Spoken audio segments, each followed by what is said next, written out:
Excellent. Great. Well, welcome everyone. This is the fourth session in our Embodied Carbon series, 4 out of 5. So the penultimate, and it's an event organised by the RIBA Sustainability Group.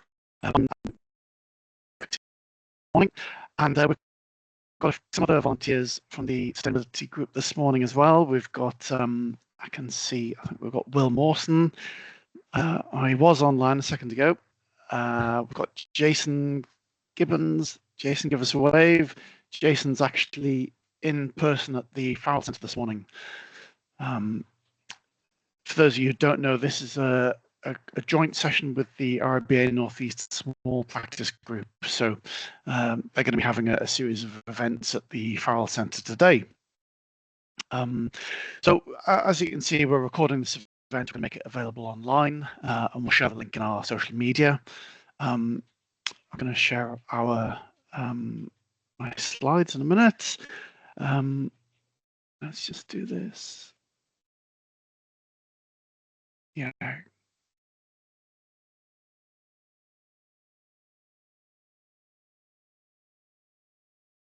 Yeah, can you see that slide, Mark? Does that look good? Absolutely. Excellent, great. So yeah, this is the Embodied Carbon mini-series. We've had 3 sessions so far. All of those are now on YouTube. So if you want to go and have a look at those, please do. The first one was an introduction to embodied carbon. So we were covering the basics about what it is and sort of some of the pitfalls and the challenges of dealing with embodied carbon. Episode 2 was very much about BIM integrations. We were looking at various plugins for Vectorworks and Revit. Session 3, which was actually last week, was a fascinating session. We had a couple of engineers. We had an MEP engineer and we had a structural engineer, both fantastic speakers.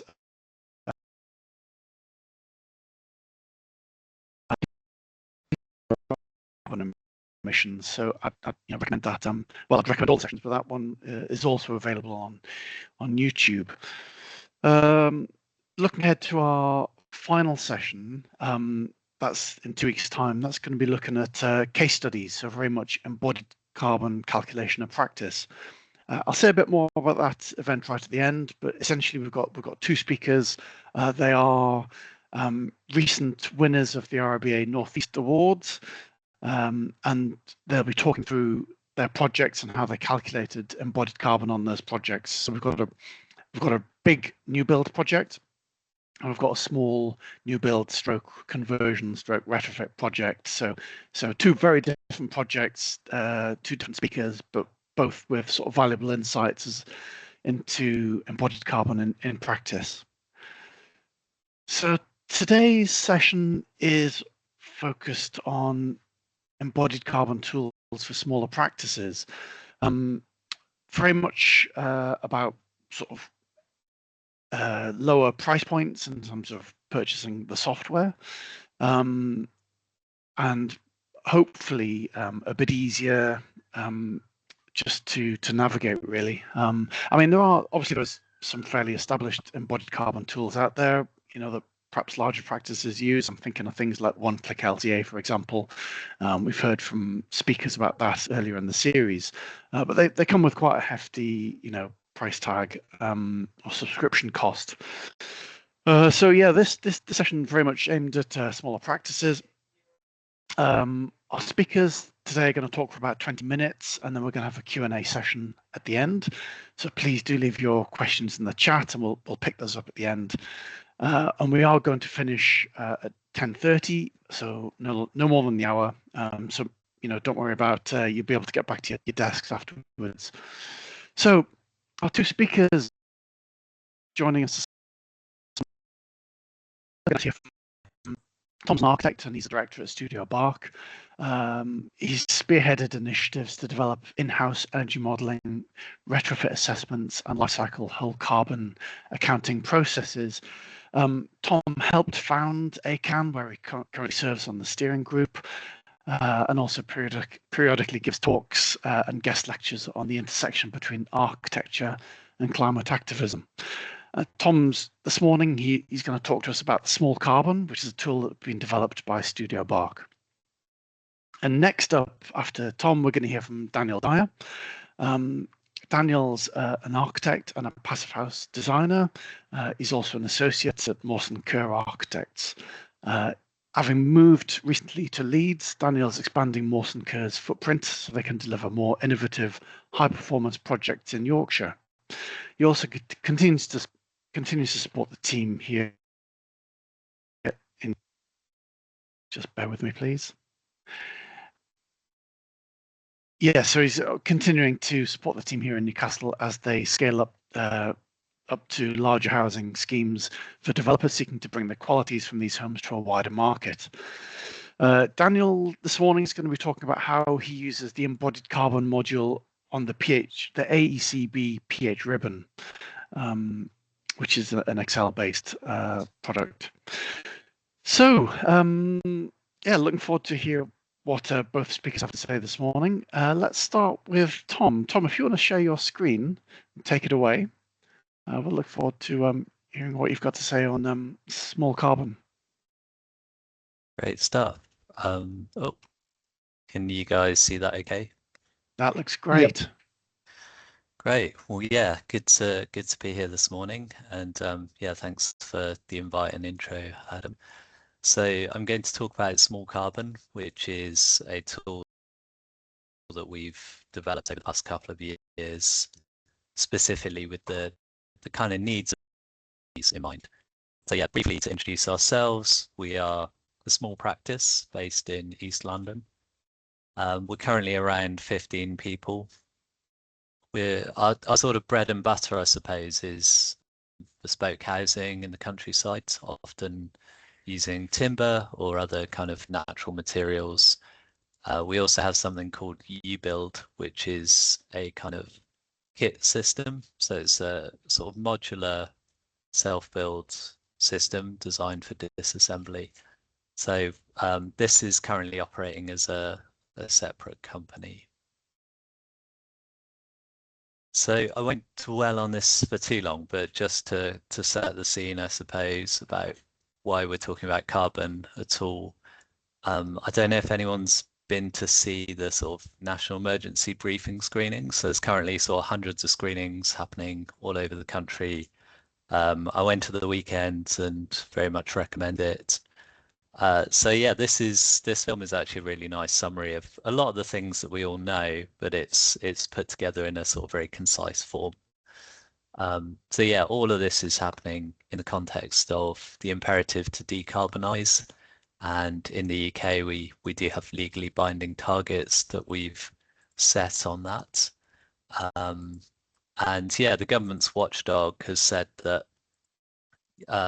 you know, the built environment is a really key sector to decarbonize if we're going to meet those targets. Lots of local authorities as well have set really ambitious decarbonisation targets. So yeah, the global picture, you know, embodied carbon is reckoned to be around 10 or 11% of total emissions. So it's not the lion's share, but it is a very significant chunk of global impact as well, like steel and concrete. So there's other perhaps easier to decarbonize aspects of the economy, like the power grid. As we make progress in those areas, embodied carbon is becoming more and more important for us to address. Just at a sort of building level, this is some data from Simon Sturgis, but yeah, if we look at the kind of balance of operational and embodied carbon is typically over half of total impact for the life cycle of a typical residential building. So it's really significant, something that we need to understand and kind of grapple with. Yeah, the things that are maybe driving this. So we have, practice's own kind of motivations and values and principles. There are also sort of industry initiatives architects declare. So one of the declaration points is kind of specifically on offering whole life carbon. Obviously got things like RIBA 2030, the new sort of net zero building standard, and the awards which lots of people came to us actually in the autumn last year because the RIBA are now sort of asking for these numbers. Another sort of driver might be clients. So this might be to do with the sort of their values or the way they want to kind of position themselves, or possibly for compliance reasons. In terms of compliance, a lot of local authorities are now requiring some kind of calculation, including the GLA here in London. So for particular threshold scale of on this. And so it's not kind of a regulated field at the moment in the UK, but it is regulated in other parts of the world. So you can sort of see this map of Europe, what other countries are sort of doing on that front. And in future, it may become regulated here. So it's sort of the imperative to kind of get to grips with it is certainly there. So in terms of small carbon, why did we develop this? After we signed up to Architects Declare, we sort of felt the need to get to grips with this. Like a lot of practices, I suppose, we wrote our own sort of very complicated spreadsheets to do these calculations. And they look something like this. So we'd kind of draw up a bill of quantities, and then that would get inputted sort of line by line into this big spreadsheet. There was a lot of friction in that process. It was quite time consuming to do this, and there are often sort of errors creeping in that were difficult to identify. But it was a sort of useful process, and it was good in that we understood exactly what was going into those spreadsheets. It was not a kind of a black box, if you like. This is an example of the type of study we might have typically done through that process. So perhaps at stage 1 or stage 2, looking at some typical build-ups and just comparing the kind of impact of some of those material choices. So you can see the graph here on the right, the bar above the line in reddy orange is the sort of upfront carbon, and the green bar below the line is the sequestration within each of those build-ups for a sort of typical square meter. Other things, perhaps towards stage 3, we look at a whole sort of project, whole life carbon assessment, thinking about the project as a whole over its sort of nominal 60-year lifespan, and looking at different aspects of the building to sort of understand where the carbon is. So a sort of key trigger for us was the RICS updating their guidance in 2024, and this was good because they plugged a lot of gaps and a lot of sort of unknowns that had previously existed. So I suppose they're trying to make this realm of carbon calculation sort of more consistent and uniform, which is very much welcome.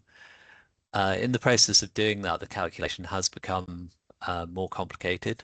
So they've introduced a few additional modules and things like contingency factors, which weren't really there before. So alongside that, at a sort of similar time, we'd applied for some funding from Innovate UK to really develop our spreadsheet tool into something a bit more useful and usable. We collaborated with a developer called Looper, and also Etude, who are very good environmental engineers that some people may know of.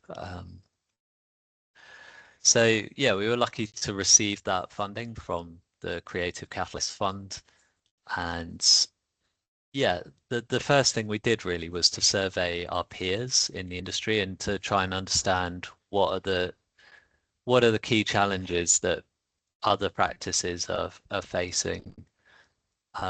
This quote on the screen really sort of summarizes a few of the key strands that came out of that exercise.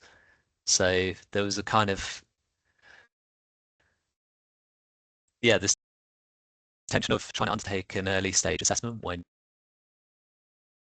you don't know very much about the projects, the availability of data, and then also the fact that assessments can be quite complicated and time consuming to undertake. Last year we ran beta testing in the autumn. We had around 220 sort of sign-ups for that.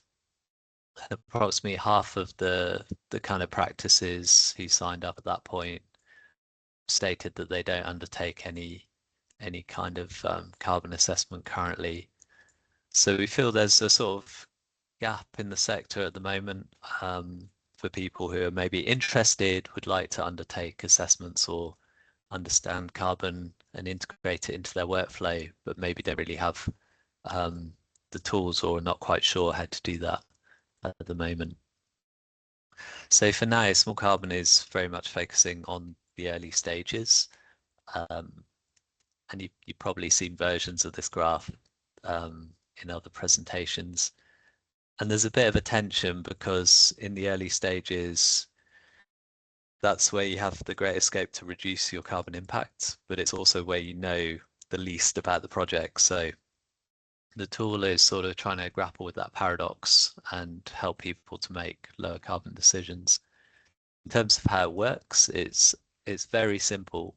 So it works on an area basis. So if you know the area of your floor and your walls and your roof, perhaps you get this from a SketchUp model, or you do an area takeoff from drawings, you can then apply a build up to that. So you can model. I'll show you the tool in a minute, and you can model standard build ups within the tool. You apply those things together and you get a bill of quantities, which is the sort of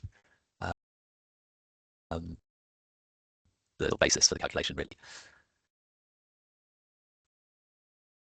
So in terms of the aim, we want something really that was standalone. So in small practice land, we're all kind of using different softwares and workflows.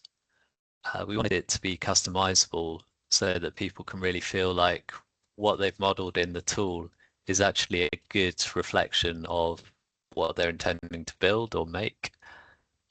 We certainly wanted it to be intuitive to overcome some of that friction that people are experiencing.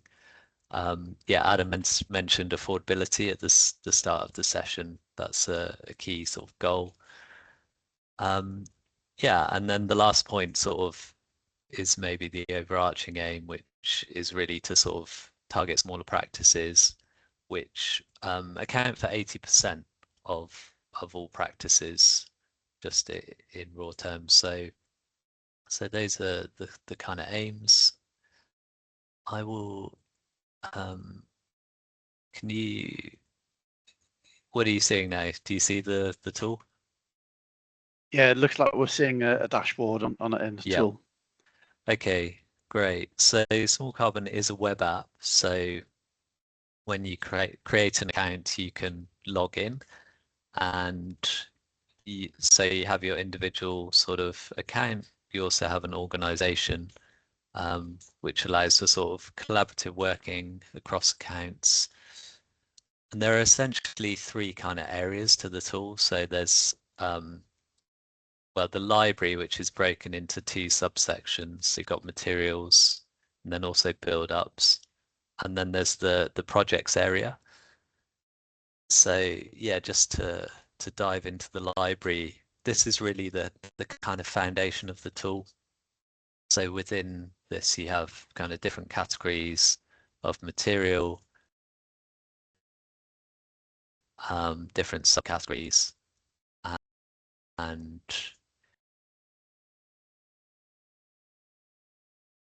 within each material, you can key data that particular material, so that there's sort of carbon factors, also some other useful physical properties, and some default assumptions about end-of-life scenarios and the carbon factors associated with those.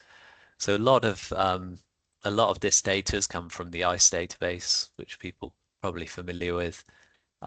We've tried to plug some of the gaps by creating our own sort of generic data points from an average of EPDs. So ICE doesn't have very much in the way of insulations. A lot of sort of more of the natural materials are kind of missing. So we've tried to sort of supplement the ICE database with with our own kind of library. I know that ICE are kind of currently reviewing everything and moving to a new model, so it's possible in future that we'll just be able to rely on their database. If you if you can't find a material that you need, there is the option to sort of add your own custom material. So if you've got access to a good EPD, for example, with the material you want to use, that can be input, and then that will appear in the library. So you can kind of see here some custom materials that some of my colleagues have added. The second area is the build-ups area. So briefly demo how this works. So you can create a new build-up, and then it's quite simple. You basically say what it is, what it's intended for. So let's try external wall. You can also add a few notes if you want. And then essentially you go line by line. So, if you were to model like a brick wall, just very simply, you kind of assign the sort of RICS category and give it a thickness. Let's add some insulation. So yeah, it's just a sort of process of going line by line. And yeah, you can also sort of change the kind of order of these layers.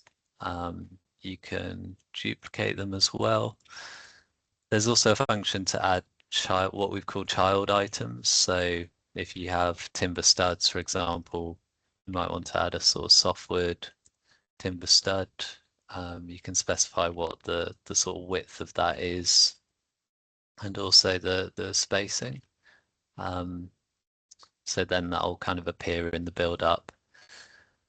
So yeah, all the while you're kind of getting a real-time calculation of what the carbon impact for a typical square meter of that build-up is and how much carbon is sequestered. So yeah, once you're happy with the build-up, actually I do need to assign categories. And yeah, once you're kind of happy with it, you can click on create, and that will now be added to the library, and you can then call upon that and use it within projects. So the other sort of aspect of the tool is there is a compare function here. So you can use this to compare sort of materials. So,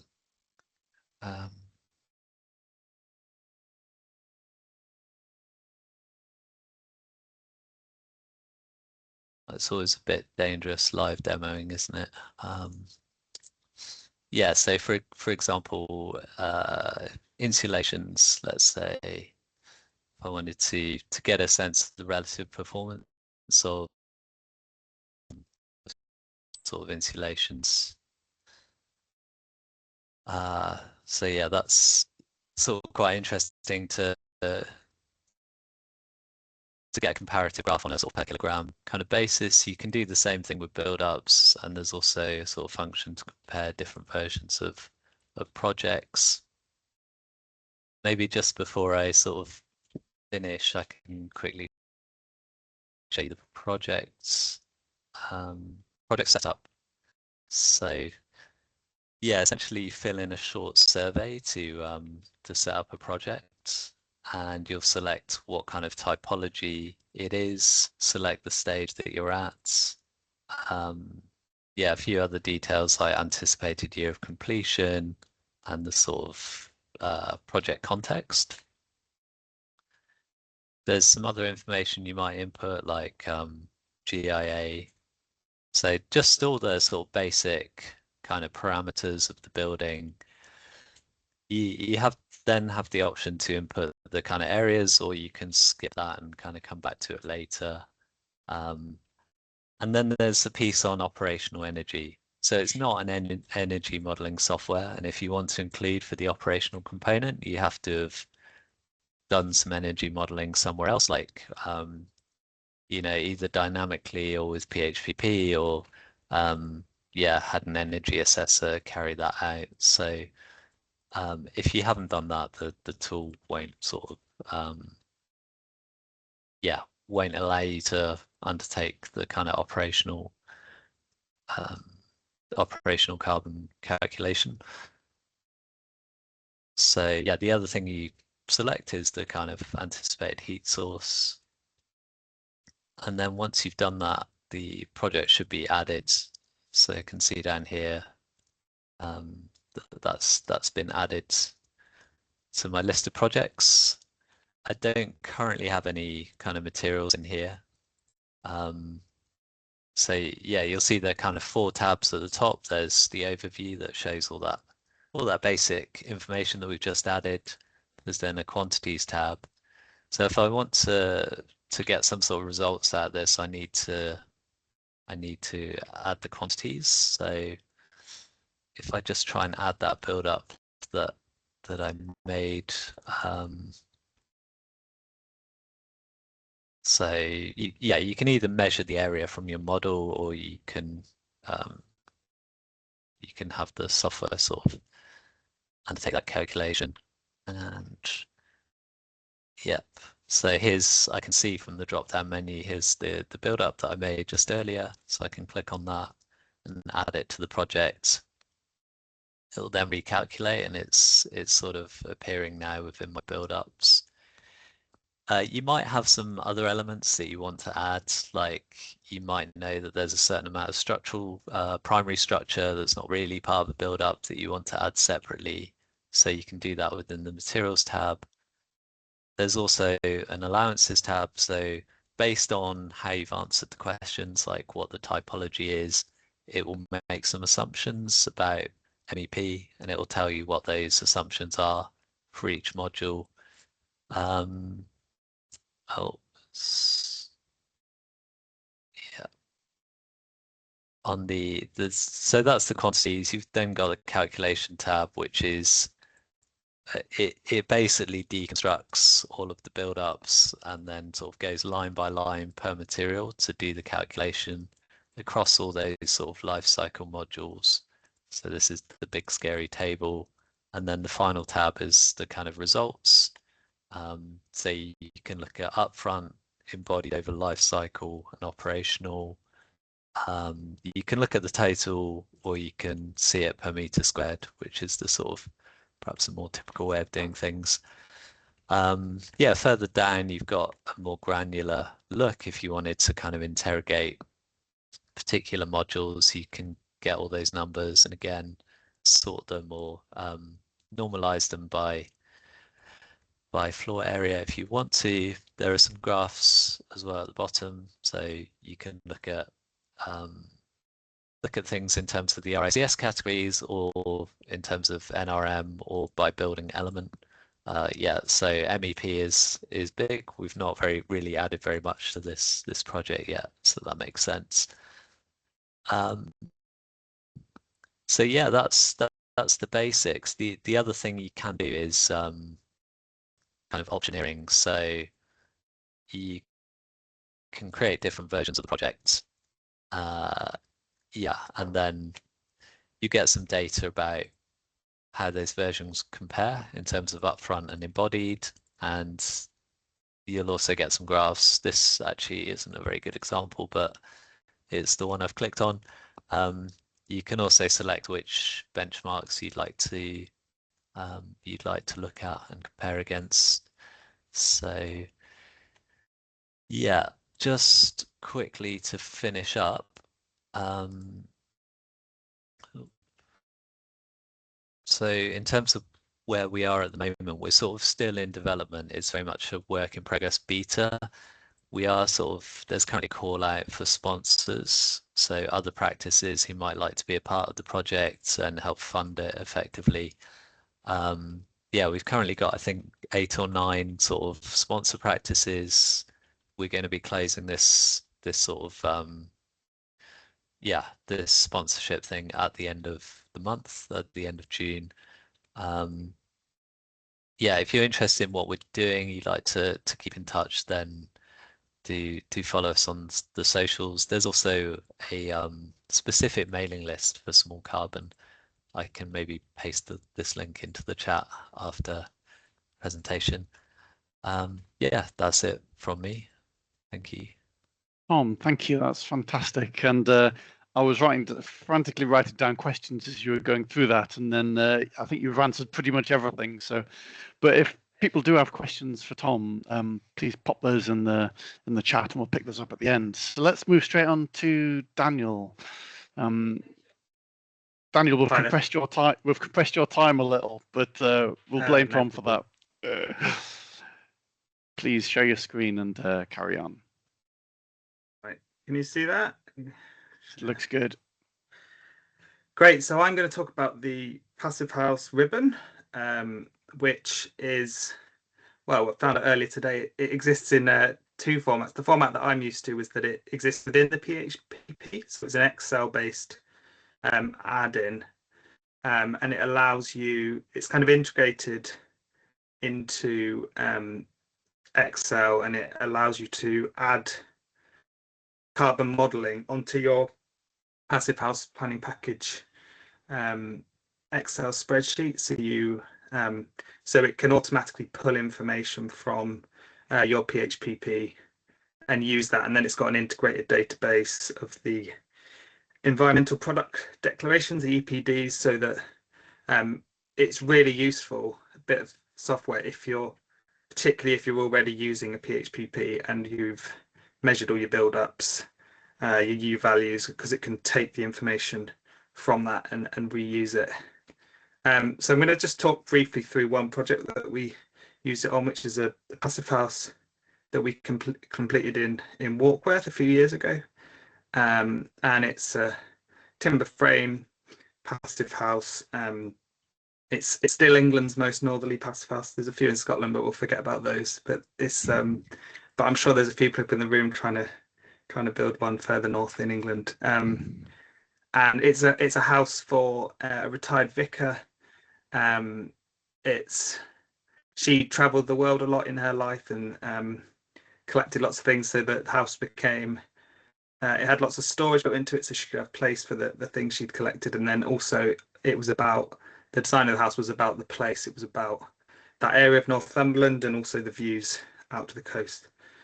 So it's an upside down house, bedrooms on the ground floor, living space above, surrounded around a little courtyard garden, and then views out to the east out of the big windows.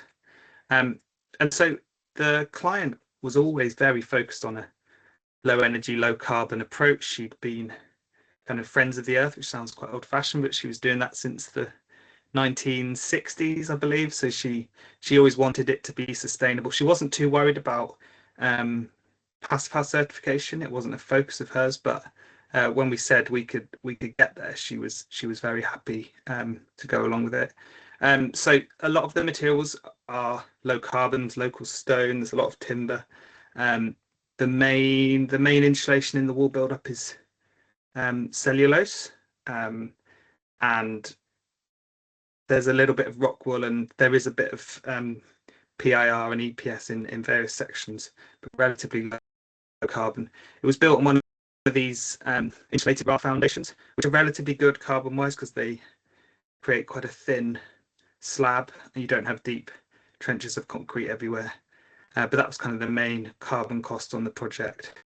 So you can see that they're quite a thin layer of concrete, there's a bit of rebar in there, but it's, you know, it could be worse carbon wise.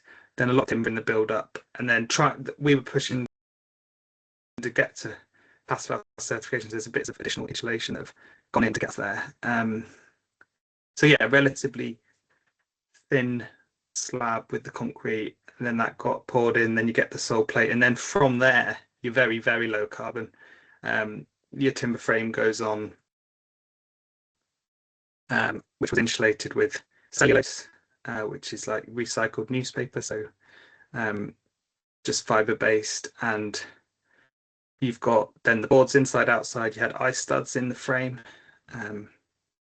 There's some idea of the build up there. So generally you've got quite a low carbon build up. And so when it came to wanting to measure this and explain this, we'd obviously already completed passive house information. So here's me very happy with the passive house certification.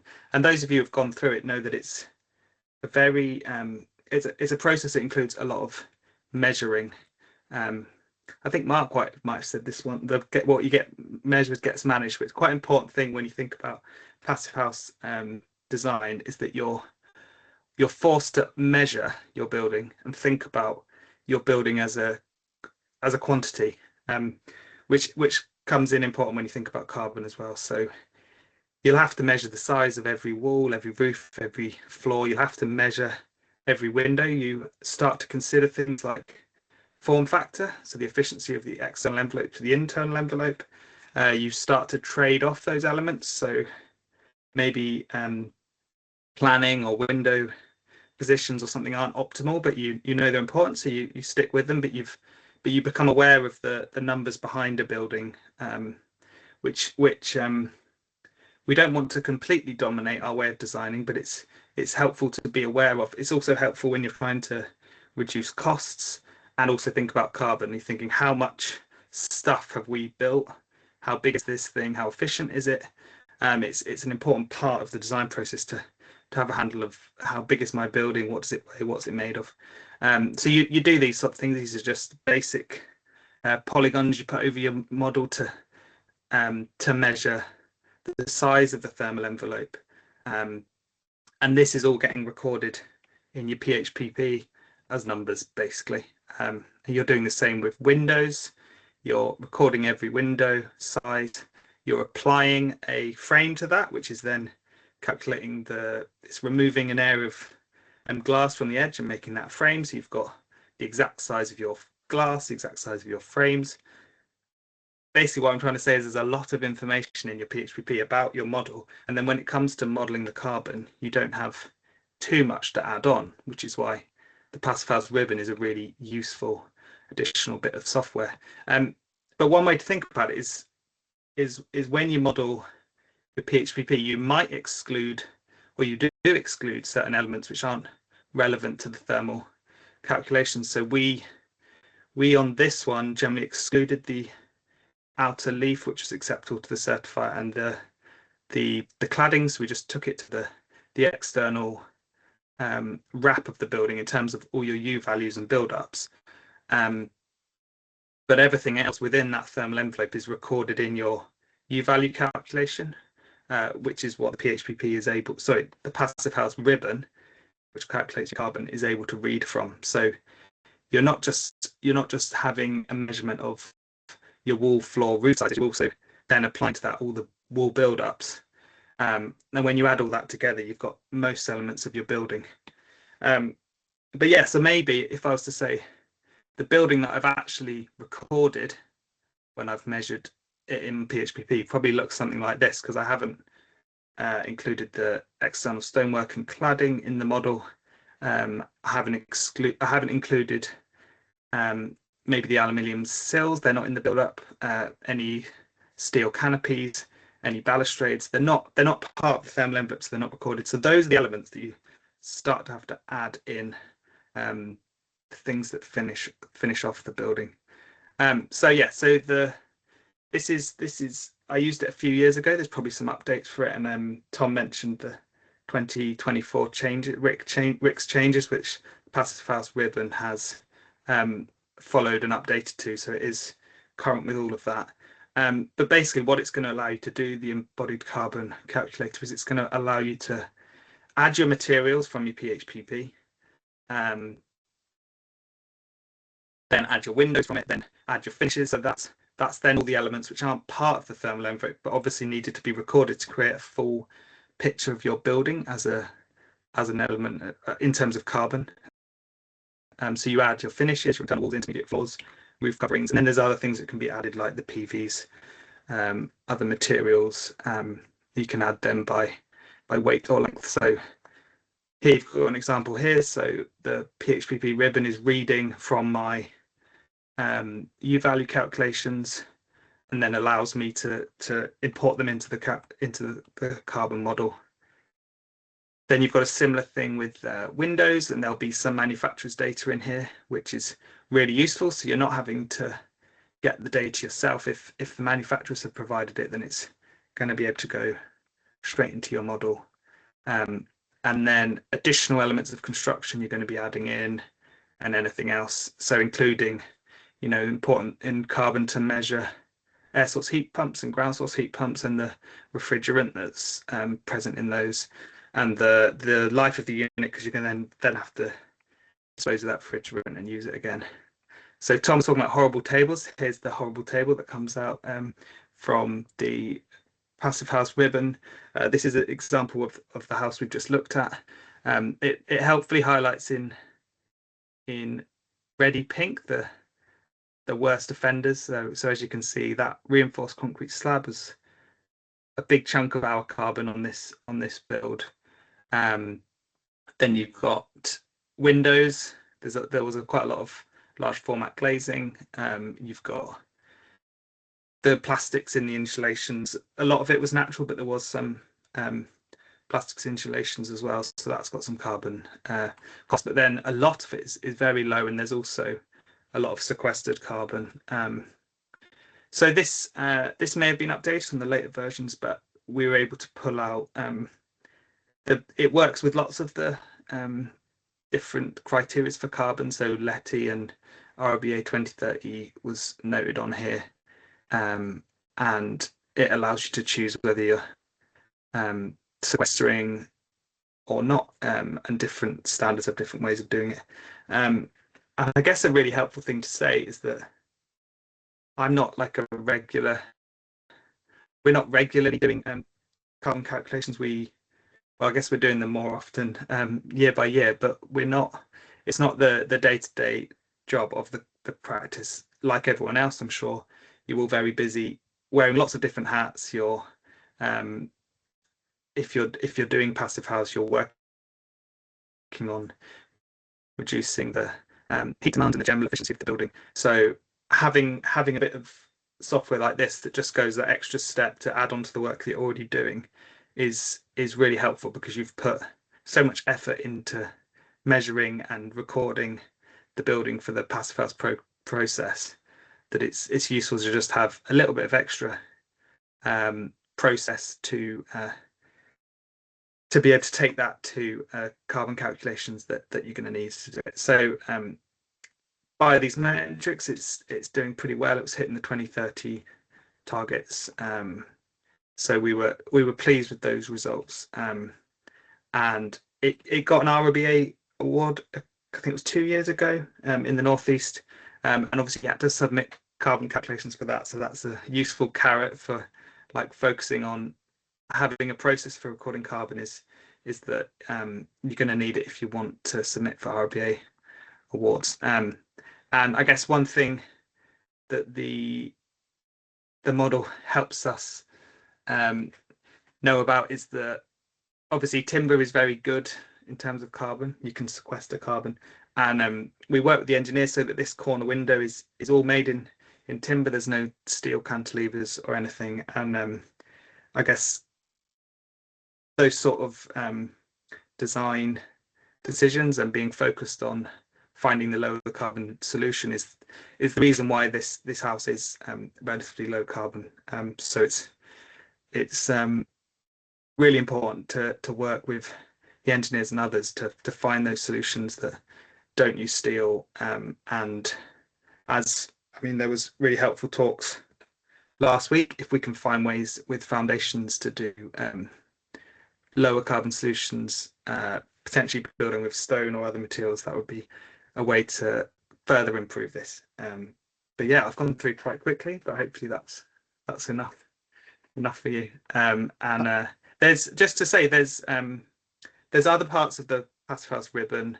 I think Mark's made one of them, the daylighting part of it, and there's other parts that help make the Passive House ribbon more they help make the Passive House planning package more usable and just slightly improve the use of interface, and there's like libraries for U values and other things. So quite a useful bit of software. And I mean, if anyone's experienced with the standalone ACB calculator, which is related to the Passive House ribbon, that would be useful to hear about as well. Daniel, thank you. That's really interesting. Please do put your questions in the chat, and I will pick those up. The first one the first question I had, and I know Daniel, you sort of reminded me there, because we obviously we've just had the RIBA Northeast Awards, and embodied carbon calculations is now a mandatory part of that, and our final session coming up in 2 weeks' time is going to be looking at how practices use that. Daniel, I know that the pH ribbon is used for quite a lot of calculations. Often you see it referenced in RIBA award entries, and I see it a lot in the likes of Passive House Plus magazine, where it seems to be the sort of the go-to product, I guess, because people are, the buildings in that magazine are typically using PHPP. But I was just wondering, Tom, you mentioned that your tool is geared up for early design stages, but could it be used to calculate embodied carbon for an RIBA award entry? Yes, yeah, it can be. It's in terms of the way we've developed it, we've focused on a kind of a stricter compliance with the RICS guidance for RIBA stages up to stage 3. So you can use it for sort of later stages, but it's not necessarily fully compliant with the guidance at the moment. That said, if we can get it working, and if there's sort of enough interest and uptake to sort of warrant us spending more time on it, then we would look to sort of develop the functionality of the calculation in the background so that it's sort of kind of suitable for all stages. Yeah, absolutely. No, I think that'd be super interesting, and obviously, having seen the results of the RIBA Awards, there's definitely a mix in the approach and the way some people are approaching how they're calculating embodied carbon. So there's obviously, there's no right way or wrong way. It's the same mechanics sitting behind it. It's just the sort of the different means in which you sort of attack the problem. Daniel, I was interested. It seems to me the difference between the two products I've looked at, Tom's very much focused on the ICE database, but the pH ribbon has a huge amount of EPD information sat behind there. Did you find that useful in selecting the actual materials you were specifying, or did you have to introduce sort of custom materials, for example, the local stone? I think there's a lot of, I think there is an ICE database within the Passive House ribbon as well.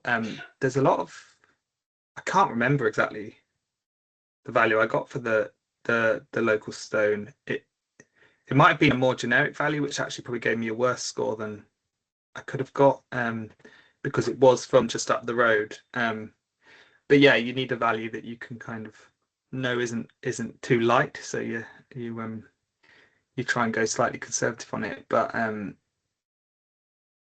no, I'd have to check. I think you probably do have to manually input some. You can manually input some information and look at EPDs and various other things if you have something missing. But there is quite a lot in there from memory. Yeah. Yeah, it's always a case of, let's not let perfection push us down. We don't want to make it the enemy of the sort of progress. We need people to adopt this. So I'm not suggesting that we're going to the nth degree, but I think that's really interesting that it does have that sort of flexibility. And but Tom, there's a question coming from Will here, which I think is interesting, and perhaps one that's more suited to you answering, because Will says the models are fantastic moments. They're a sort of moment in time capture of the building's carbon on completion, but obviously buildings have a life beyond that point. I know it's early days for your software, but could you see a way that that embodied carbon calculation could be adopted by a client and taken forward to sort of record changes in the building over time? It's a big subject for 2 minutes. Yeah, that's a very big question. I'm not sure. It's a very interesting thought. I mean, certainly one thing that we're interested to do is because it is an optioneering tool, it's designed to sort of sit alongside your design process and hopefully be intuitive and sort of productive enough not to be a burden, but be something that can be interesting and useful. So we would certainly like to look at across the project stages. If you've got a project and you do your first calculation in stage 1 or 2, how does that map against what you're doing in stage 3 and then 4 and possibly post completion? So that's not something that we've solved yet, but we are interested to look at that. And Mark, you've raised a question in the chat there. Do you just want to unmute yourself and ask that question of our speakers? It's less of a question, more of a comment, to be honest. Just that one of recognize. I'll read it really. The elephant in the room for embodied and life cycle carbon calculations is that they don't really consider resource efficiency. To consider resource efficiency, we also need to consider the kind of embodied energy, the primary energy considerations as well. Because as I've mentioned in another event here, that you could have something that's made using very low carbon energy, but use a vast quantity of it, and therefore that's kind of, it looks good on paper, but it's not necessarily good in practice. So we need, unfortunately, the ICE, as I understand it from the ICE database, has dumped everything that it used to do in terms of looking at primary energy, and it's now focused solely upon carbon. So it's kind of a bit of an own goal. So Tom, if you have any lobbying capacity, it would be, please can you reinstitute the primary energy one, because I'm sure it would bolt onto this information seamlessly, and then we'd actually have a more holistic way of looking at embodied carbon, life cycle energy use. I think once you've decarbonised your energy, there is a whole new world of energy and carbon modelling. You're not really going to be interested in carbon at all if you have a decarbonised. You would then almost be back to like Buckminster Fuller, how efficient is your building type thinking, because everything is created renewably.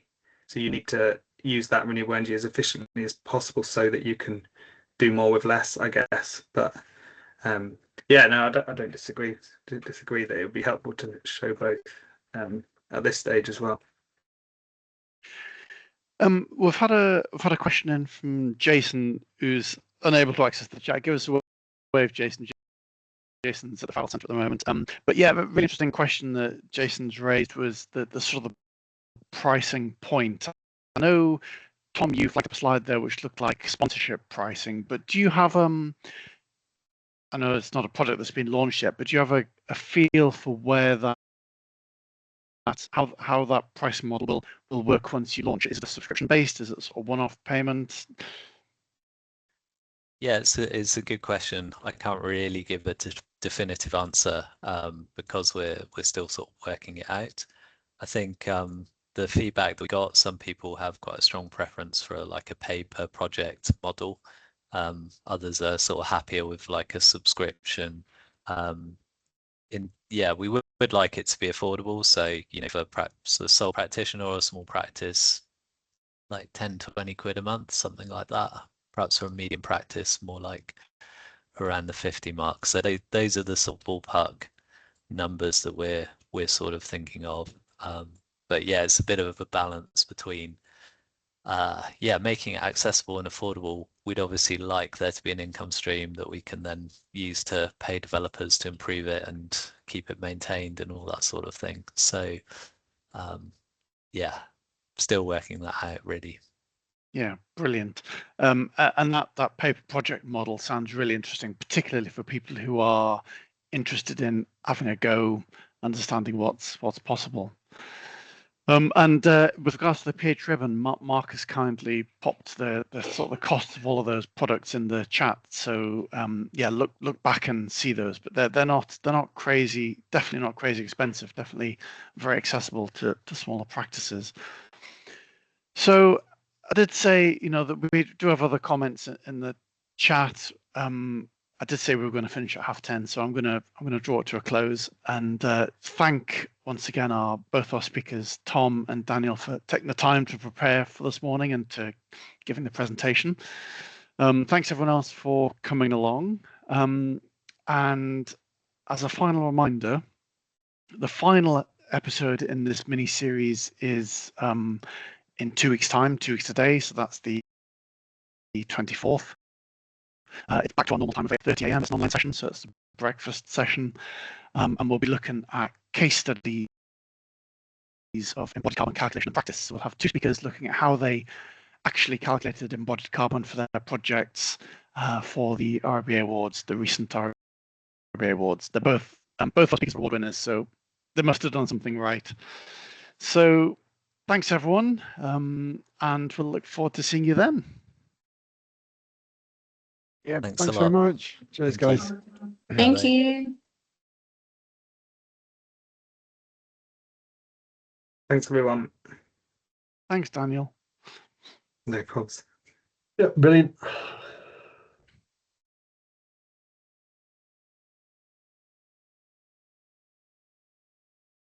Well, another good one, Adam.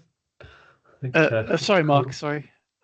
Another good one. Another one. Yeah. No, that was really interesting. What a fantastic. The combination of both those speakers really really interesting. I'm gonna. Nick still works with you, doesn't he?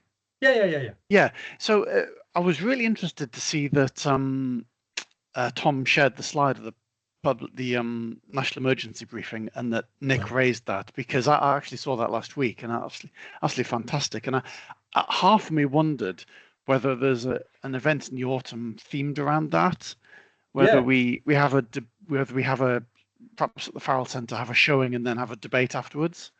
Yeah. I don't know if you've seen it yet, but it's a really powerful movie and very. Obviously not just about architecture; it's quite a broad session. But I think it's there's something about it that's very powerful. Let's table that. I'll table that at the next sort of monthly meeting. Be a good theme. Yeah. You can then say how this is the context. How do we then apply that in our little corner of the world? Yeah, absolutely. Yeah. Good call. Okay. Thanks, Ruben, as always. Thanks, Mark. We'll catch up soon. Yep. Speak soon. Cheers. Thanks, Ruben.